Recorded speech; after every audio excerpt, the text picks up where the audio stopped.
अस्सलामुअलैकुम वरहमतुल्लाहि वबरकातुहू।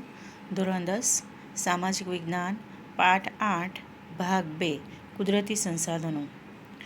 વિદ્યાર્થીની મિત્રો, આપણે આગળના ભાગ 1માં સંસાધનો શું છે, સંસાધન આપણને કેવી રીતે મળે છે, એનું વિતરણ, એના પ્રકારો અને સંસાધનોનું આયોજન અને સંરક્ષણ એના વિશે આપણે અભ્યાસ કરી ચૂક્યા છીએ।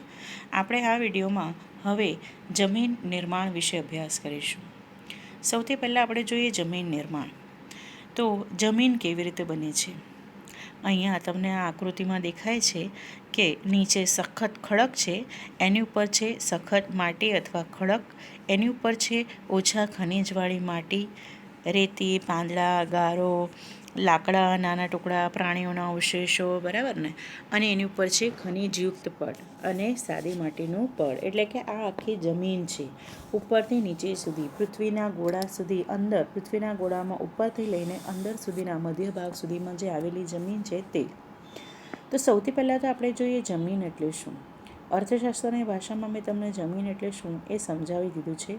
આપણે અહીંયા જોઈશું તો જમીન એટલે ભૂગોળની ભાષામાં પૃથ્વીના પોપડાની ઉપર આવેલો સૌથી પાતળું જે પડ છે, બરાબર, કે જેને આપણે સૌથી ઉપર આવેલું જે સપાટીનું પાતળું પડ છે એને આપણે જમીન કહીએ છીએ, બરાબર। તો જમીન એટલે, જો આપણે તમારા પુસ્તકની ચોક્કસ વ્યાખ્યા જોઈએ તો એમાં છે કે સેન્દ્રિય પદાર્થયુક્ત ઝીણા કણોવાળો પોચો પદાર્થ, બરાબર। દરેક જમીનમાં વનસ્પતિના વૃદ્ધિ માટે કે વિકાસ માટે જરૂરી એવા ખનિજ દ્રવ્યો અને જૈવિક દ્રવ્યો આવેલા હોય છે, પણ દરેકનું એટલે કે એનું પ્રમાણ દરેક જગ્યાએ કેવું હોય છે, અલગ અલગ, બરાબર।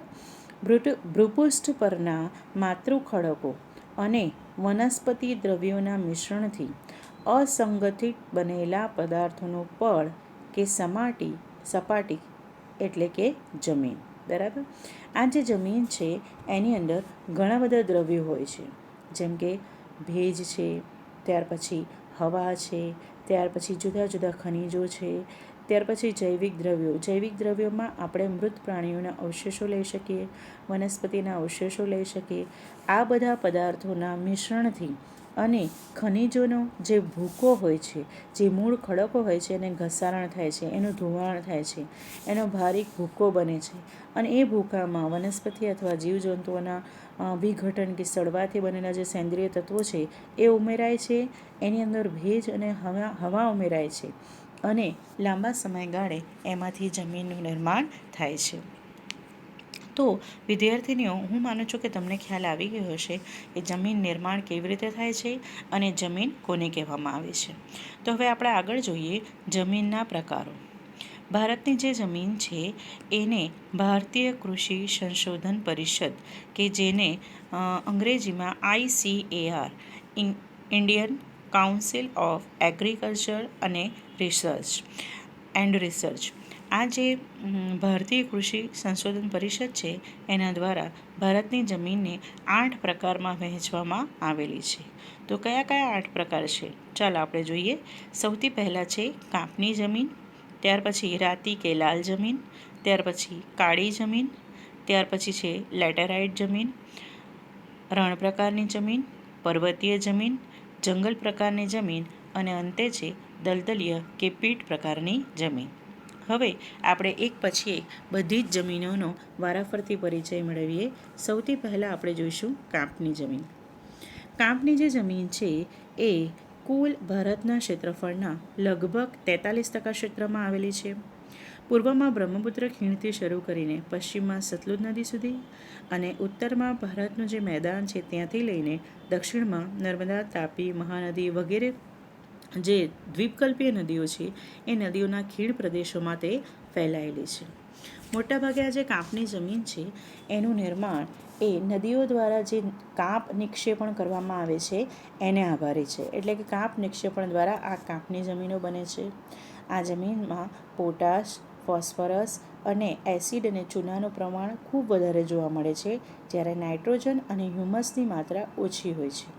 આપણે આગળ 10મા પાઠમાં જોઈશું કે જ્યારે કઠોળના પાક લેવામાં આવે તે સમયે કઠોળના પાક એ નાઇટ્રોજનની માત્રામાં વધારો કરે છે, અને ધાન્ય પાકો એ નાઇટ્રોજનને ઘટાડે છે. એટલે ધાન્ય પાકોની વચ્ચે આંતરે કઠોળના પાકો લેવાય છે, એટલે જમીનમાં નાઇટ્રોજનની માત્રાને જાળવી શકાય.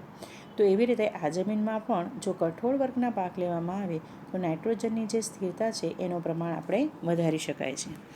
કાપની જમીનમાં ઘઉં, ચોખા, શેરડી, શણ, કપાસ, મકાઈ વગેરે જેવા જુદા જુદા પાકો લેવામાં આવે છે. હવે આપણે બીજી જમીન જોઈએ, તે છે રાતી જમીન. રાતી જમીન અથવા તો લાલ જમીન એટલે કે રેડ સોઇલ. રાતી અથવા લાલ જમીન એ ભારતના કુલ ક્ષેત્રફળના લગભગ 19% ક્ષેત્રફળમાં ફેલાયેલી છે. આ જે જમીન છે એ આગ્નેય અને રૂપાંતરિત ખડકોના પ્રદેશમાં જોવા મળે છે. રાતી જમીનમાં લોહ તત્વની અને સેન્દ્રિય તત્વોનું પ્રમાણ ખૂબ વધારે હોય છે, અને આ જમીનમાં ફેરિક ઓક્સાઇડ નામના તત્વની હાજરી હોવાને કારણે એ લાલ રંગની દેખાય છે, અને નીચે જતાં એ જ લાલ રંગ એ પીળા રંગમાં ફેરવાઈ જાય છે. આ જમીન આપણને ગોવા, તમિલનાડુ, કર્ણાટક, આંધ્રપ્રદેશ વગેરે વિસ્તારમાં જોવા મળે છે. બાજરી, કપાસ, ઘઉં, જુવાર, અળસી, મગફળી, બટાટા વગેરે જેવા પાકો અહીં લઈ શકાય છે. ત્રીજી જમીન આપણે જોઈશું કાળી જમીન. તમને ફોટામાં તમે જોઈ રહ્યા છો એ દેખાવમાં જ કાળી છે, એટલે એનું નામ શું પડી ગયું છે? કાળી. આ જે કાળી જમીન છે એને રેગુરના નામે પણ ઓળખવામાં આવે છે. ભારતના કુલ ક્ષેત્રફળના લગભગ 15% ક્ષેત્રફળમાં એ ફેલાયેલી છે. આ જે જમીન છે એ મહારાષ્ટ્ર, પશ્ચિમ મધ્યપ્રદેશ અને ગુજરાતમાં જોવા મળે છે. દખ્ખણનો જે લાવાનો વિસ્તાર છે ત્યાં લાવો પથરાયો છે, અને એને કારણે આ જમીનનો ઉદ્ભવ થયો હોય એવું માનવામાં આવે છે.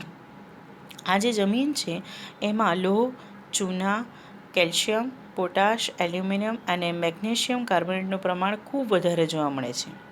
આ જમીન નિર્માણમાં લાવાઈ ખડકો અને આબોહવા એ મુખ્ય ભૂમિકા ભજવે છે.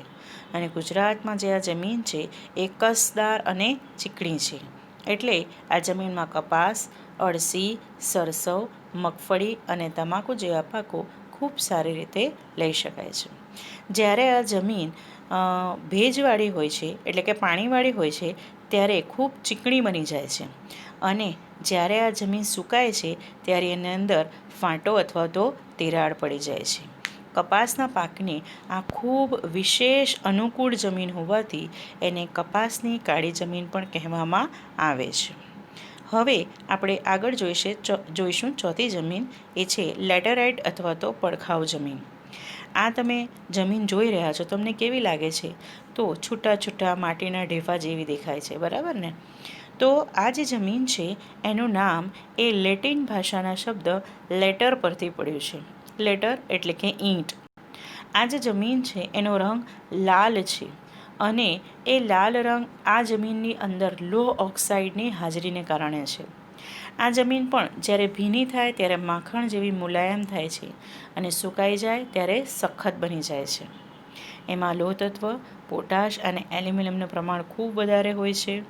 આ જે જમીન છે એને પડખાઉ જમીન પણ કહે છે, કારણ કે મોટાભાગે એ જમીન ધોવાણની પ્રક્રિયાને કારણે આ જમીનનું ઉપરનું પડ એક ખમાણ થઈ જાય છે, એટલે કે ધોવાઈ જાય છે, એટલે પરિણામે આને પડખાઉ જમીન પણ કહે છે.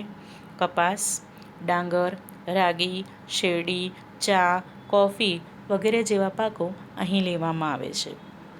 આગળ હવે આપણે પાંચમી જમીન જોઈશું, રણ પ્રકારની જમીન એટલે કે ડેઝર્ટ સોઇલ.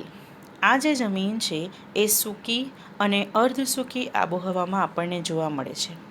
રણ પ્રકારની જે જમીન છે એ શુષ્ક અને અર્ધ શુષ્ક વિસ્તારમાં જોવા મળે છે. આ જે રણ પ્રકારની જમીન છે એ ગુજરાત, રાજસ્થાન, પંજાબ અને હરિયાણામાં જોવા મળે છે.